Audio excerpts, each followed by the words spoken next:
Radhanpur ward number 1 માં ગંદકીના મુદ્દે નગર સેવક જયાબેન ઠાકોરનો આક્રોશ. કચરો લઈ નગરપાલિકા ઓફિસે પહોંચ્યા.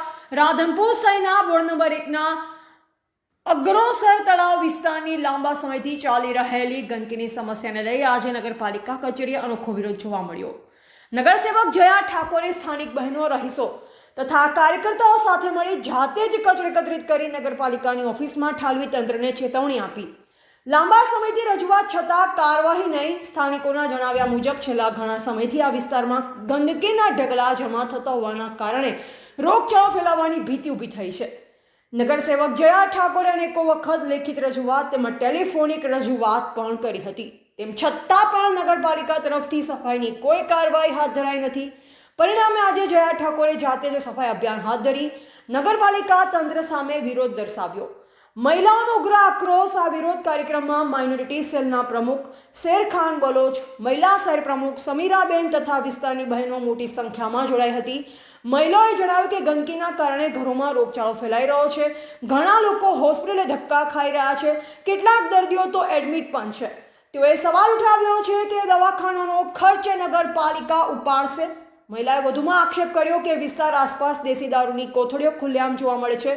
રાત્રે બેન દીકરીઓ બહાર નીકળે ત્યારે ડર લાગે છે. કચરાના કારણે લોકોને વારંવાર ઝઘડાની પરિસ્થિતિ ઊભી થાય છે. નગરપાલિકા પાસે અનેક રજૂઆત છતાં તંત્ર તરફથી કોઈ અસરકારક કામગીરી હાથ ધરાતી નથી. નગરપાલિકા ઓફિસમાં કચરો ઠાલવી ચેતવણી. જયા ઠાકોરે પોતે ટીમ સાથે મળી વિસ્તારની ગંદકી સાફ કરી ટ્રેક્ટર ભરી કચરો એકત્ર કર્યો અને સીધો નગરપાલિકાની ઓફિસમાં ઠાલવી તંત્ર સામે ચીમકી ઉચ્ચારી. તેમણે જણાવ્યું કે જો આવનાર દિવસોમાં નિયમિત સાફ સફાઈ નહીં કરવામાં આવે તો દરેક વોર્ડમાંથી કચરો ટ્રેક્ટર ભરી નગરપાલિકાની ઓફિસમાં ઠાલવવામાં આવશે. તંત્ર સામે સવાલ. આ સમગ્ર ઘટનાએ નગરપાલિકા તંત્રની કામગીરી ઉપર ગંભીર સવાલ ઊભા કર્યા છે. રહીશો કહે છે કે કર ચૂકવણી છતાં મૂળભૂત સુવિધા ઉપલબ્ધ નથી. ગંદકીના કારણે વિસ્તારના લોકોનું આરોગ્ય જોખમાઈ રહ્યું છે. મહિલાઓએ સ્પષ્ટ શબ્દોમાં ચેતવણી આપી છે. જો તંત્ર ટૂંક સમયમાં જાગૃત નહીં થાય તો ઉગ્ર આંદોલન કરવામાં આવશે.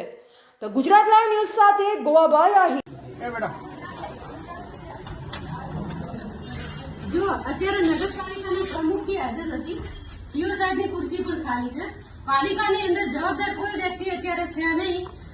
1 મહિનાથી કચરાની સાફ સફાઈ માટે આખા રાધનપુરના વિસ્તારની અમે લેખિત આપી અને આ વોર્ડ નંબર 1 નો મારા જ વોર્ડનો કચરો અમે લઈ અને અહીંયા નાખવા માટે નગરપાલિકામાં આવ્યા છીએ કે આ કચરો તમે ખાલી 1 કલાક ઊંઘો તો તમને ખબર પડે કે અંદરથી શું શું બીમારીઓ તમને થઈ શકે. નગરપાલિકાના તંત્રને કોઈ પણ જાતની પ્રજાની ચિંતા નથી. ઘરે ઘરે માંદગીના ખાટલા છે. જ્યાં જુઓ તે પ્રજા અત્યારે બીમાર પડી છે અને અહીંયા સત્તાધીશો એમ પોતાના મોજમાં છે. એમને કોઈ પ્રજાની પડી નથી. ખાલી વોટ સમય બધા આવે છે. બેનો કેમ આવ્યા છો તમે અહીંયા? કચરા ઉલે આવ્યો, કચરો ભરી ગયો અહીંયા કરે. અમારો છોકરો માંદા થાય છે. કેટલા દિવસથી કચરો પડ્યો ત્યારે? આજ તો કે મહિનો 2 મહિના પાસે આવા ઢગલા થયેલા પડે છે અંદર. કેળા અને કૂતરા મારેલા નાખીને જાય બધું એવું કરી જાય. આવતું જ નહીં. નગરપાલિકા સારો કચરો આપણે અહીંયા મૂકીને અત્યારે જઈએ છીએ. હવે એમને ખબર પડે કે અમે કચરો સૂંઘીએ તો એમાંથી કયા કયા રોગો શું શું થઈ શકે છે.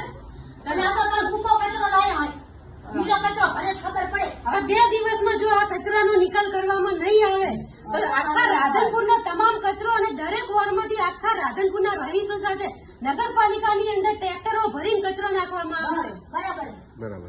આજનો તો ઓછા હે કચરો વધારે જમા આવશે. જુઓ આ સ્વચ્છ આ નગરપાલિકાના સ્લોગન જુઓ તમે. આ કચરો અમે અત્યારે લઈને આવ્યા છીએ. આ દારૂની કોથળીઓ જુઓ.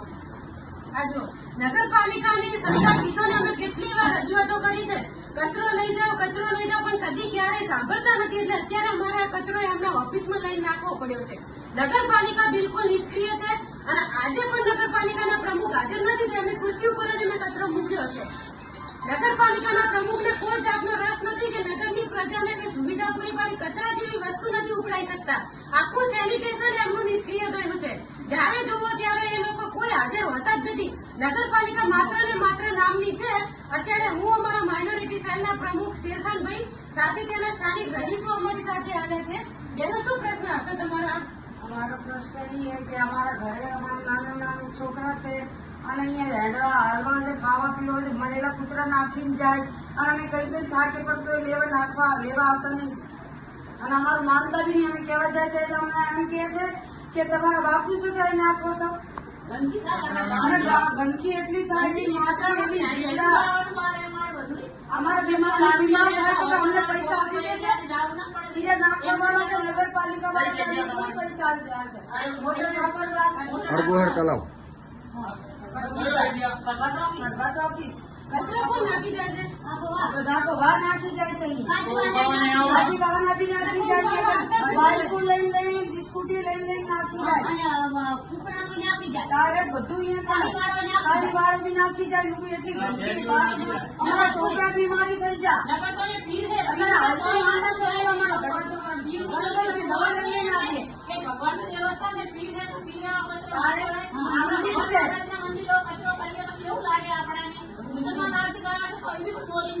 નગરપાલિકા કેટલી વખત અમે એમને તૈયાર છીએ કે તમે કોકને કઈ કરો.